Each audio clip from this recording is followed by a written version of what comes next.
Hola YouTube. Bueno, continuamos con nuestra exitosa serie de cómo ser más rápido, más rápido. En esta ocasión veremos aceleración, un tema que claramente hay que tener en cuenta. Hoy nos moveremos a la curva 4 del circuito de Cataluña para ilustrar mejor los diferentes escenarios que podemos afrontar durante la carrera práctica.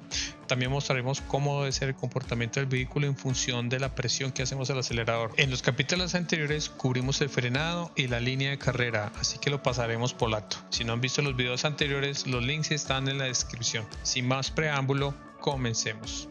El color del vehículo en la ilustración representa en este caso lo que deben estar haciendo tanto los frenos como el acelerador, siendo rojo intenso el freno a su máxima aplicación y el tono de verde intenso el momento de aceleración máxima. Aquí de nuevo el punto de aceleración es muy preciso y justo en el momento en el que se llega al vértice de la curva es cuando se debe iniciar la aplicación de aceleración. Hacerlo antes del punto ideal, color verde, puede generar perder el control del vehículo al punto de salirse de la línea ideal. Hacerlo después implica que se perderá tiempo y no se aprovechará al máximo el momentum en la curva.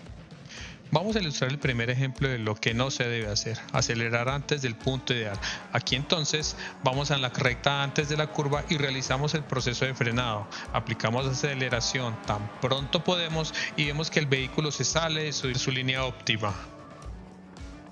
Seguimos entonces con el segundo mal ejemplo, acelerar después. Aquí seguimos la misma línea de carrera, pero en esta ocasión aceleramos mucho después. Aquí vamos muy cerca al borde interno de la pista. Se puede ver bien visualmente, pero en definitiva no se está aprovechando la pista en su totalidad. Finalmente veremos el vehículo aplicando la aceleración en el punto ideal.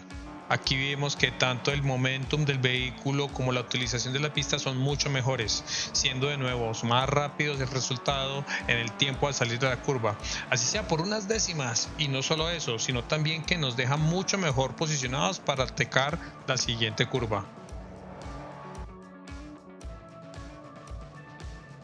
Llegamos entonces a la pregunta obligada: ¿cómo logramos llegar a encontrar ese punto ideal?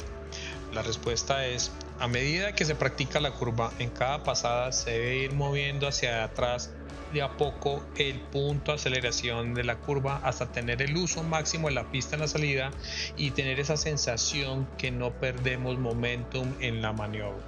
Es así como llegamos al final de este episodio. Si creen que este video les ha sido útil o que por alguna extraña razón les gustó, pongan su like. Este es Pool Games despidiéndose. Un abrazo.